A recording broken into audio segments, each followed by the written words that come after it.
My name's Brian Prewer. I live in Priddy. I've lived here in the village for something like 25 years, and I've been caving now for 60 years. I started when I was a schoolboy in Bath and got involved coming out here at weekends, caving with other school friends. So that's how I started. And I went on and joined various clubs in the area.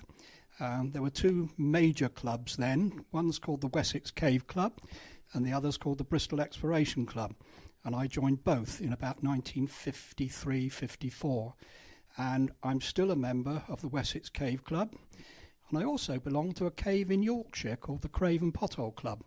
And I've been in that club for 30 years. What is your involvement in caving in Priddy? Well, I've been involved in caving over the years. A lot of exploration work, a lot of cave digging. Now, cave digging's where we actually start looking for caves that have been lost over many, many thousands of years because they all got filled up with mud. They got filled up with mud because of the Ice Age. And I'm sure everybody knows about Ice Ages, how the mud and the snow and the frost and the ice all filled up the landscape. So we end up trying to dig out new caves. And I've been doing that for many, many years and exploring caves that are already open, like Swildon's Hole, St Cuthbert's Swallet down near the garage. Perhaps you know that. So that's what we've been doing. And I've been very much involved in cave rescue for about 36 years. I don't do much caving now because I'm a bit creaky at the knees, unfortunately. What is cave rescue? Cave rescue is organised by volunteers. We're not an official organisation, but we work with the police. The police call us out if there's a problem using 999. So if you have an accident, like a car accident or something, you go to a phone and you ring 999. You say police, ambulance, fire service, but you can also say cave rescue, mountain rescue. Well, around here it's cave rescue. So you ask the police, and the police will then notify the cave rescue team, and they will come out and get involved in rescuing the person who's in trouble. Now, all sorts of things can happen down caves. People can fall and hurt themselves, break legs, or get trapped and lost and their lights go out, all sorts of things like that. So I was involved in cave rescue for about 35, 36 years.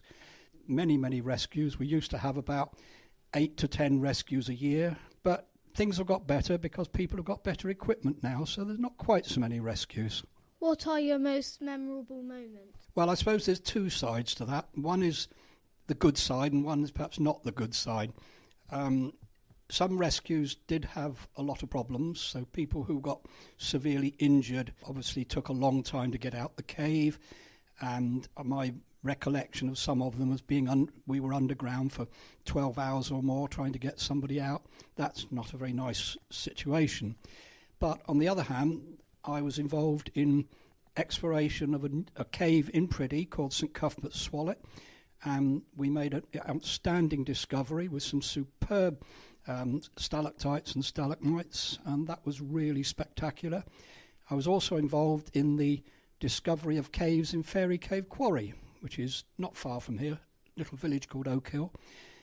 So over the years, we discovered a lot of superb caves with many, many stalactites and stalagmites. So that was really great. Have you got a favourite cave? I've got lots of favourite caves. Running underneath this house where you're sitting now in Priddy is a cave called Swildon's Hole.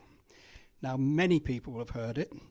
The entrance is 3 fields over from this house, and part of the cave actually runs underneath this floor. You're actually sitting on top of Swildon's Hole, trust me. But it's a long way down, so don't worry, you won't fall into it. But Swildon's Hole is a classic cave. It's got everything. It's got water, it's got stalactites, stalagmites, big chambers, climbing, mud, you name it. Yes, it's probably my favourite cave, but if you want favourite caves that are nice and pretty and things like that with stalactites and stalagmites, then the caves over at Fairy Cave Quarry are some of probably the best in the country. Not just here, but probably the best in the country.